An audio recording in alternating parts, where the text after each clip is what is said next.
Hey guys, welcome to the shop. Back on the dual bandsaw again this week. I think it's 7 weeks in a row, but there's so much to do it'll never end, I don't think. We get the gearbox buttoned up and back together, which is nice. It's ready for oil. Got a little bit of machining. We do some Woodruff Keys. We actually grind a Woodruff Key cutter. Start drilling the central shaft that runs through that variable speed drive pulley hub, which is a nightmare, and we break a big carbide drill off in that shaft. You'll see. Remove some broken bolts, or a broken bolt, you get the idea. We're moving forward, and it's nice to see things going back together on that saw. At least something. So thanks for watching, guys. Let's get started.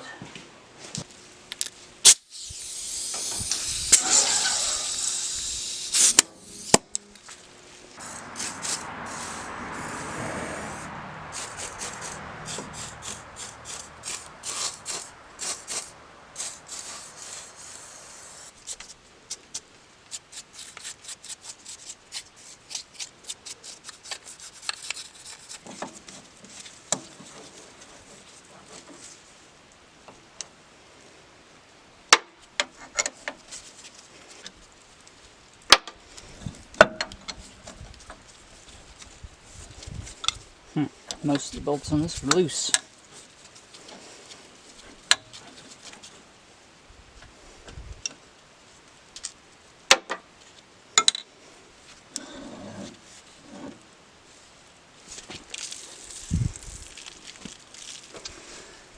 That's dirty. That's a big T-slot that runs all the way down the body.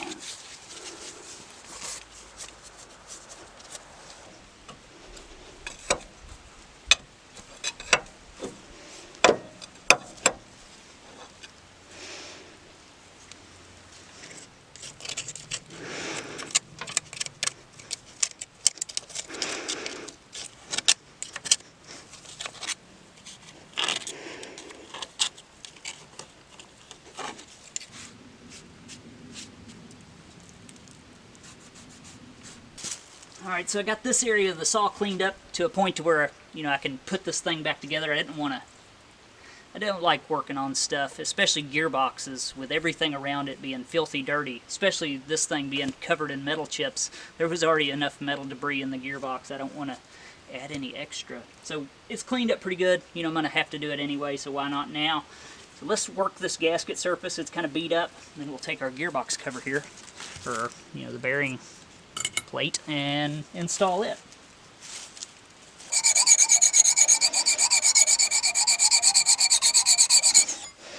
So hopefully you can see those spots, just where somebody took a bar. I'm going to try to pry that cover off. They raised up some burrs. We're going to knock all those off.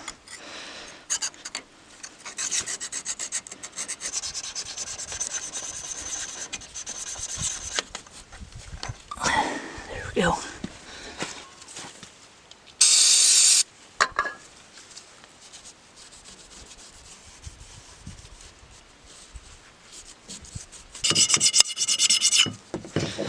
So that surface was actually turned on a lathe, I can tell by the machining marks. You would have thought something like this would have been done, with a big face mill, but somebody turned it.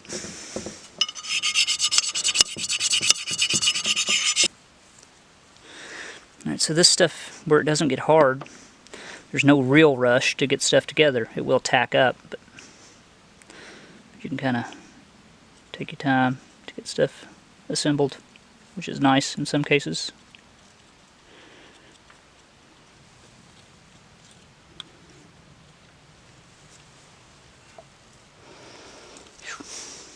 Messy. I definitely like it in the can with the brush, not the tube.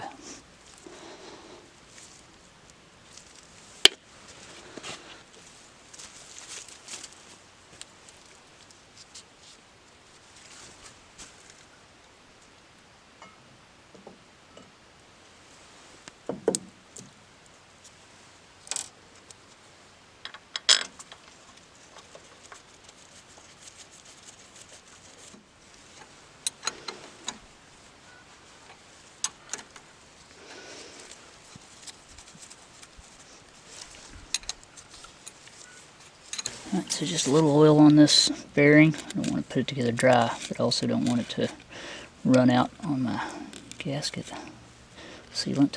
I'm going to use RTV on this surface simply because the cover's warped enough to where I think it'll be my best bet of getting a good seal.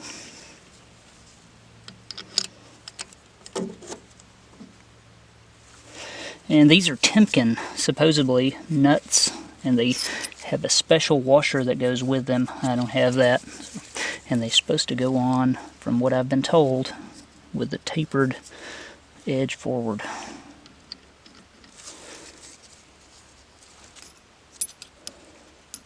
I'm just going to use the little nut that I made and put it on backwards.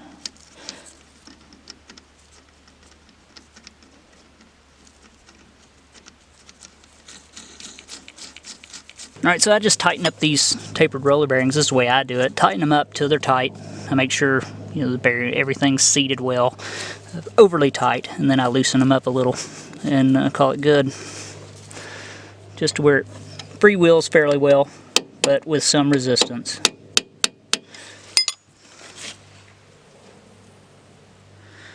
And I'd say that's probably good. No play. You know, I'm just coming off of overly tight, and it's not making any noise and feels good. So I'll just bend that tab over into one of those slots, and then we'll put our cap on it.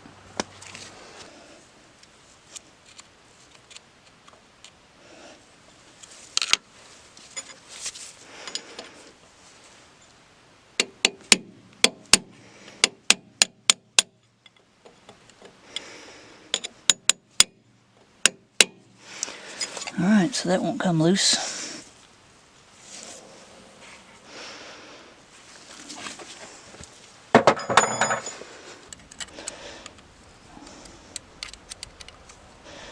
There we go. That probably should have had a gasket on it, like a paper gasket, but this will work just fine. RTV doesn't look bad if you wipe all the excess off, and it actually works really well.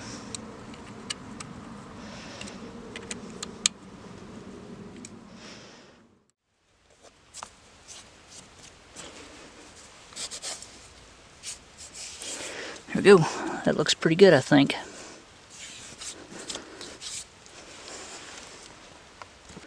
So there's the old gearbox plug and vent. Kind of rough, but it goes right in there. So now this side is all sealed up anyway. That'll go in there.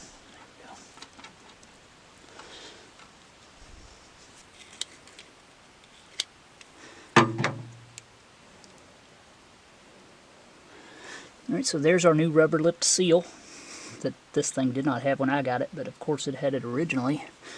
Somebody's been really hard on this seat. And without, you know, taking the whole gearbox off this thing, you know, it's just going to have to work as it is. And it will. I mean, it's just going to have to keep swarf out, that's all.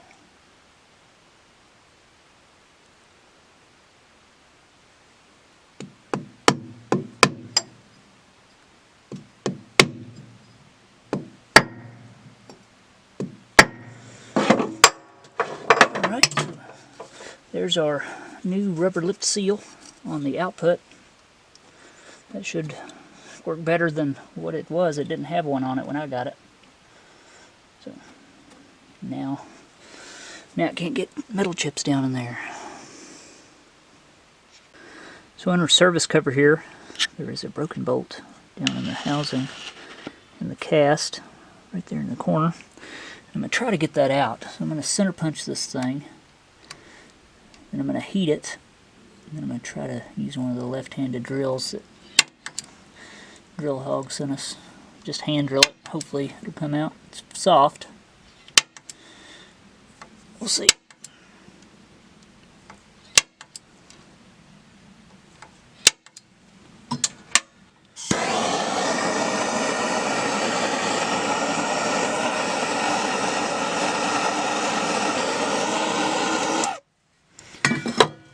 So I can see that grease and stuff squeezing out from around the threads. Hopefully this will bring it out.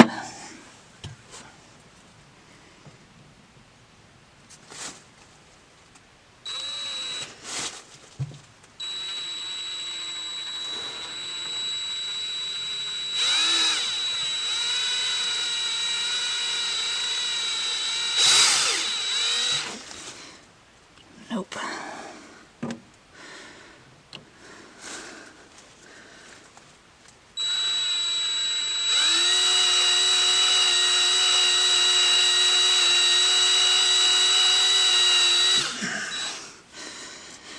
They don't always come out. I don't have much choice though. I want to get that out. I'll just drill it and tap it for slightly oversized maybe.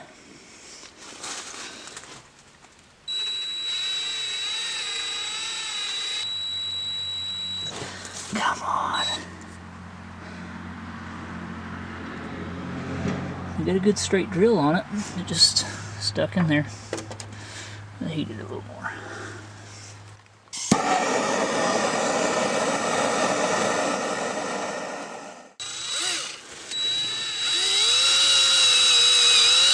There it goes. Finally caught. It worked. Kind of stripped out on the end. Wow, I got lucky on that. For hand drilling. So, there's the screw. So I'm just chasing all these out. They're 1024. I used the stubby 1/8 inch left-handed drill that come in the little package that I got from Drill Hog. It worked first go. I'm surprised. I didn't think I was going to get it out, to be honest. Almost drilled completely through it before it decided to break free and come loose. So I'm about ready to press the bearing onto the seat here from the main shaft into the transmission. This one somebody had welded up the seat on it. It was a little out of round and oversized, so I went on the lathe and lapped it down.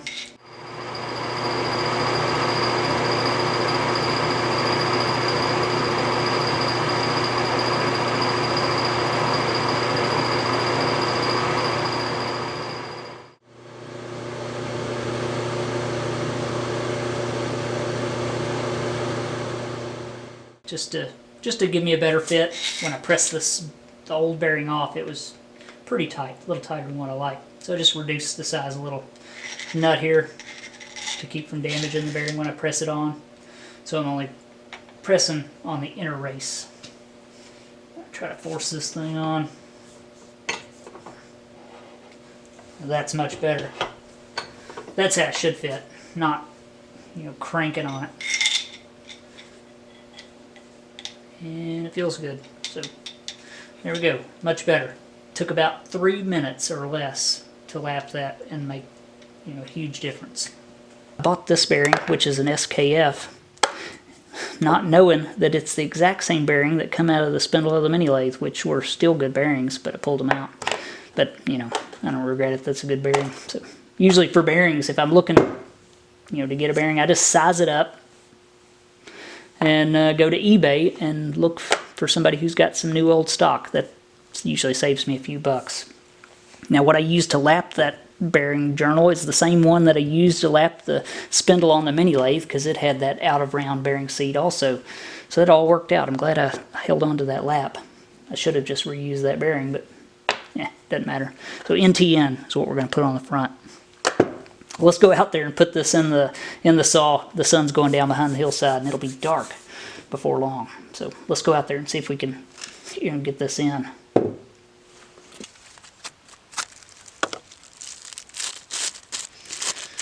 Front shaft bearing. The front bearing on this shaft. That's a good looking bearing.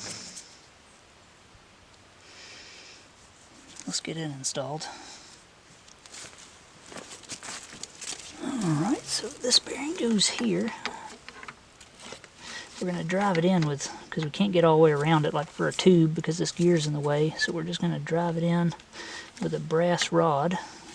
We're going to use our $15 snap ring pliers, hopefully, to put our snap ring in that holds it.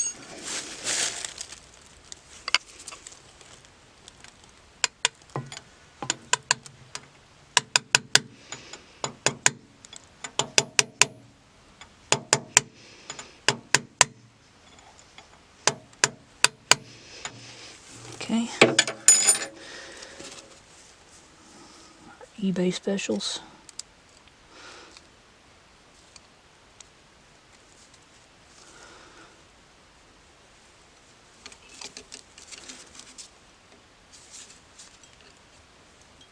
Get in there. There we go.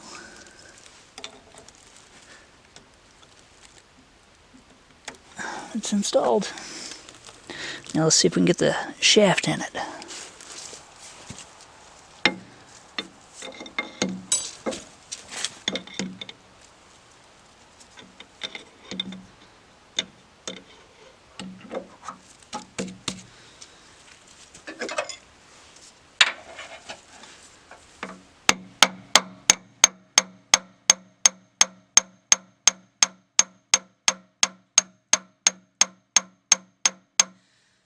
I don't like tapping on that, but I don't know any other way to get that in there, because that it's kind of a tight fit on that other bearing, and then this one's got to slide in, so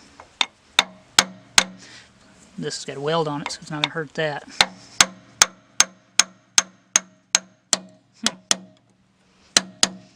That's not going in quite far enough. What's the deal? I may not have it seated.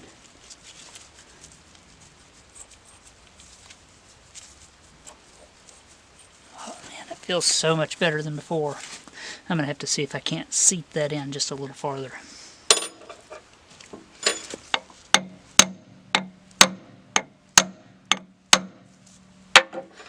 Maybe that's enough. That's it. I just didn't hit it hard enough. I don't like hitting those, but you get the idea. There it is. That feels good too.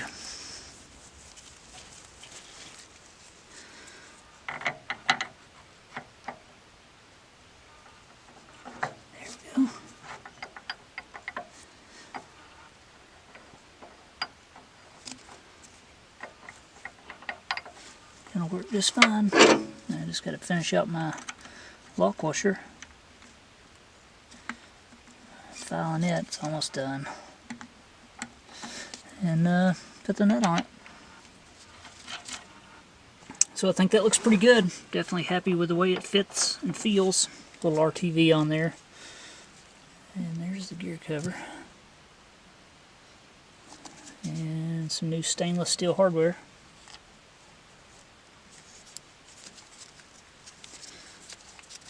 That should be buttoned up.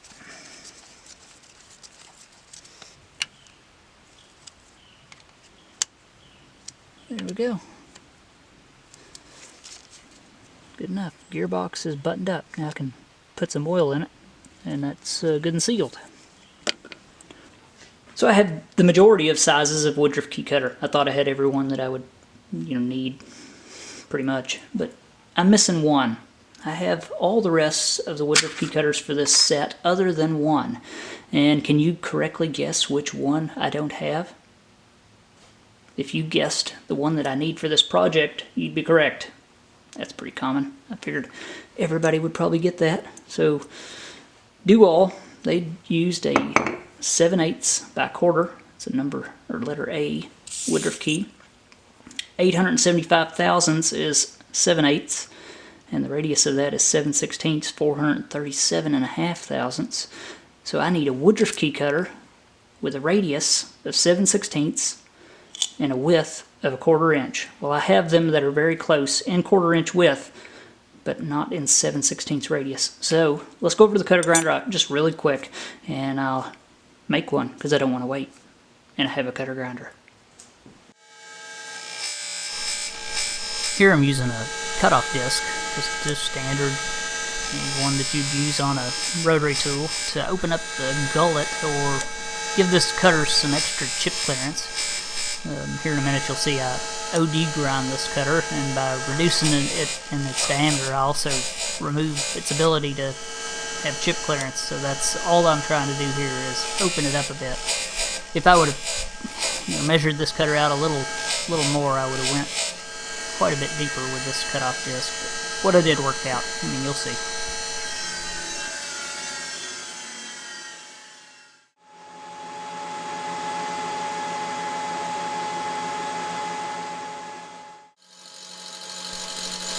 So here I'm just swapped the setup around on the cutter grinder, installed the motorized work head, and all I'm doing here is removing the bulk of material from the OD of this cutter, trying to get it closer to the 7/16 radius. And, that way I can touch it up at the end for final sizing when I put the edge on it. You'll see in just a minute I do. I just stop every so often, check it with the radius gauge, make sure not too close, and then do the final sizing, like I said, when I put the edge on it. And you'll see just a second. It worked out really well. First time I'd ever ground one of these to size and actually used it.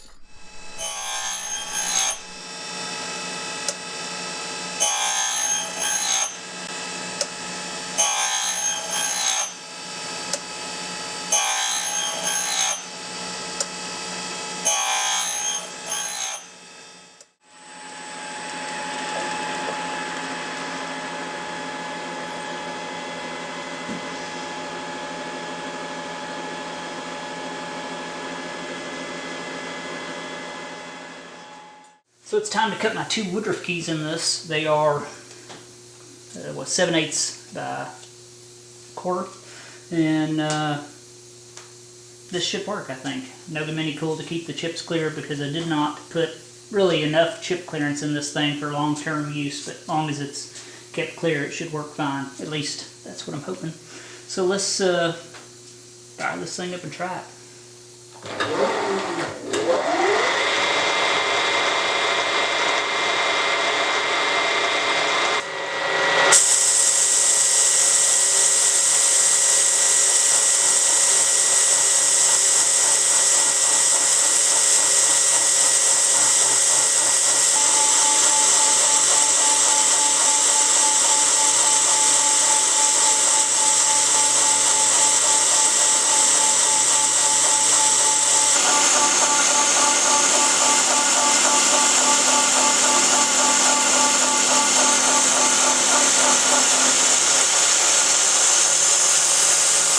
There we go.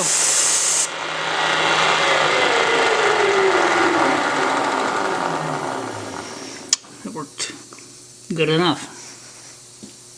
Alright, so now that this end's done, I'm still on my center. All I did was touch off the top with this cutter, come down half the width of the cutter, and then down to the center of the shaft, which is 1.4 inches, because it's a 2.8 inch shaft, or hub. So I'm going to just remove this clamp, come in, use this cutter, touch off the end here with the cutter, reduce half the diameter.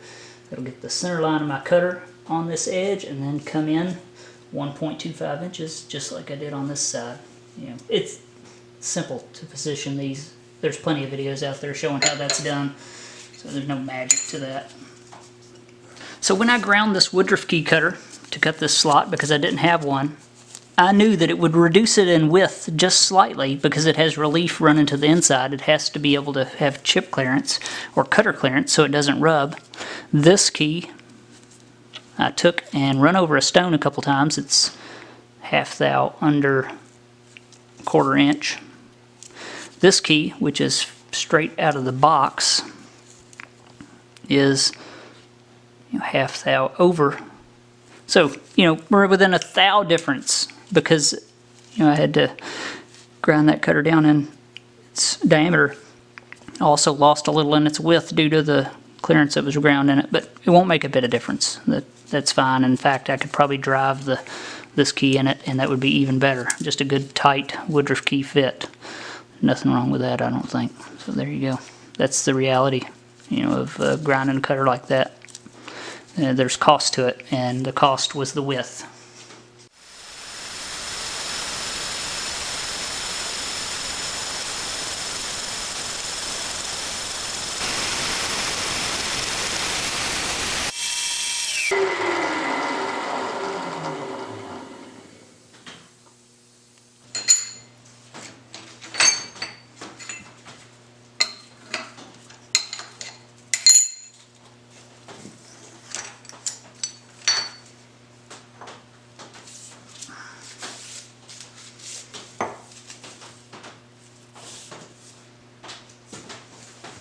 So here's a part of that saw that hopefully we can knock out quickly.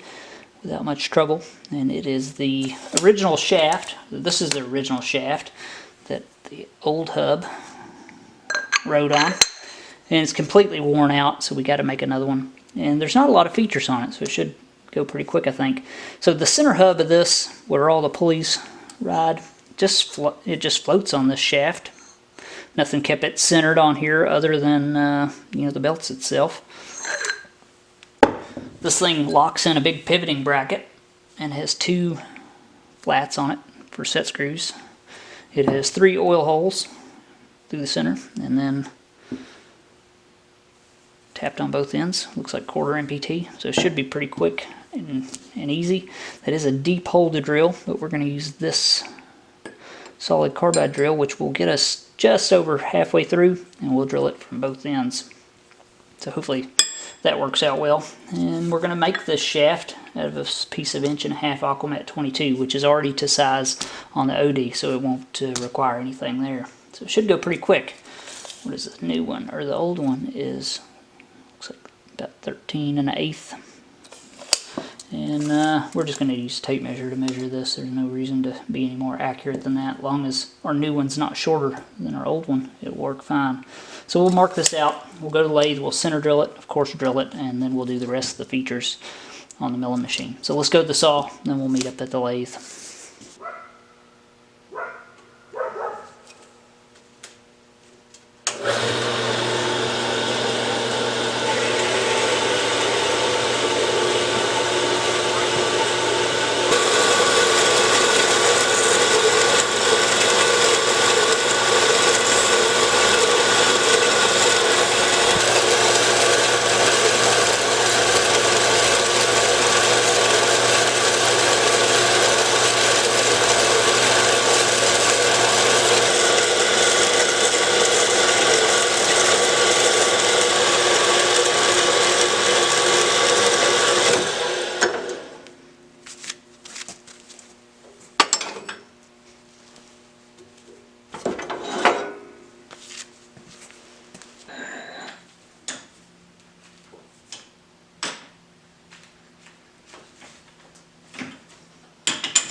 And I'm assuming that this stuff will drill a lot like stainless. I don't know that, but we'll see.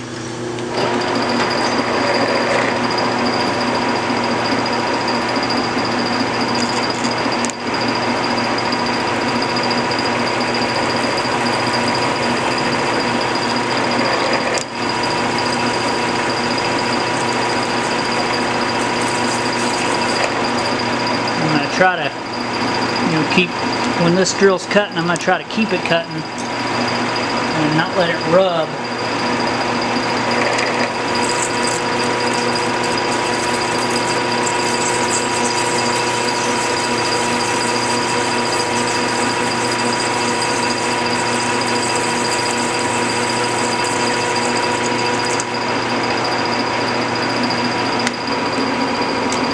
And what I'm going to do basically is just peck drill it. That's all I can do for a hole this depth.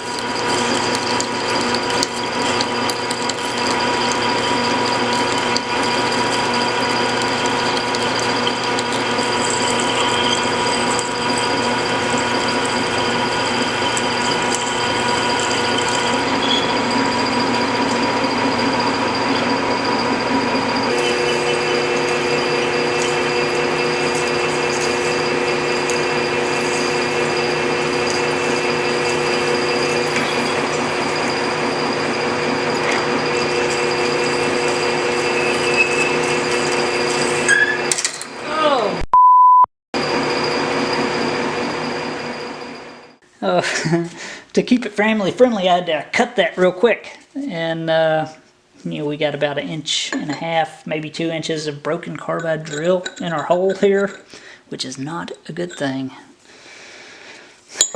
There was a poor choice, I think, on my part. For one, why it broke is because it slipped. You know, it may have bound up just a little with chips. It slipped in the chuck jaws because carbide does not bite well, or high-speed steel jaws do not bite well on carbide. They just don't grip well. This should have been held in a collet of some sort. Really, this is not the best choice for my machine. Plus, this is a coolant through drill, so its drill has holes in it for coolant.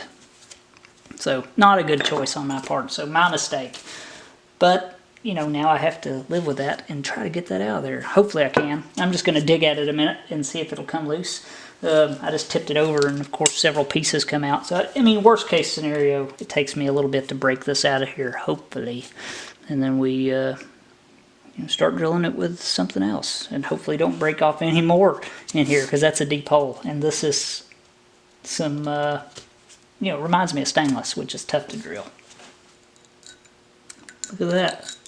Oh man, it's just a piece of it. Well,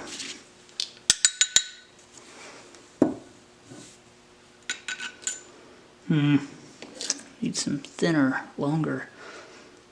Come on out there, please.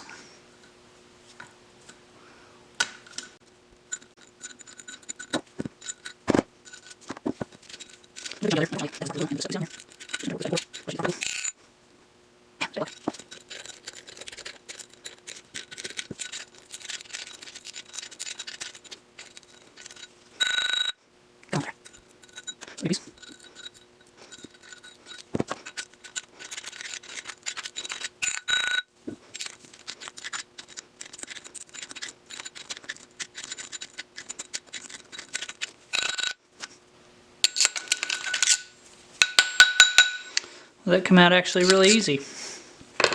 A lot easier than what I thought. I'll have to wash that hole out really good. I don't want to try to start re-drilling this with a regular drill, because any carbide pieces that are, you know, stuck in there will just ruin a drill. I may have to go a little bigger in the hole and be real careful. So there you go. I got it out. Whew. Well, I really got lucky on that, I think.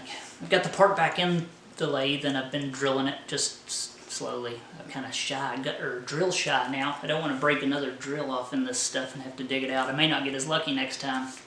But I'm just pecking at it, and it seems to be working. And, you know, I've rethought this design a little bit, and I don't know that I necessarily have to get all the way through this shaft. If I can just get past the first bushing into the internal void that's in that hub, I think I'll be alright. You know, drill it from both sides, enough to oil each bushing, and then have a little surplus oil in the middle for a reservoir. I think that was the original intention of the design. I don't know, but I'm still thinking of that. We'll see how far and how bad this hole gets the deeper I get, because I haven't gotten far.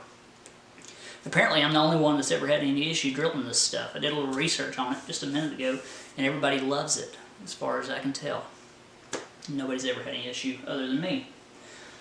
I'm just kidding. People hate this stuff as far as drilling. It's great material, but man, you don't want to have to drill a deep hole in it, that's for sure. The chips are just like turn into chewing gum.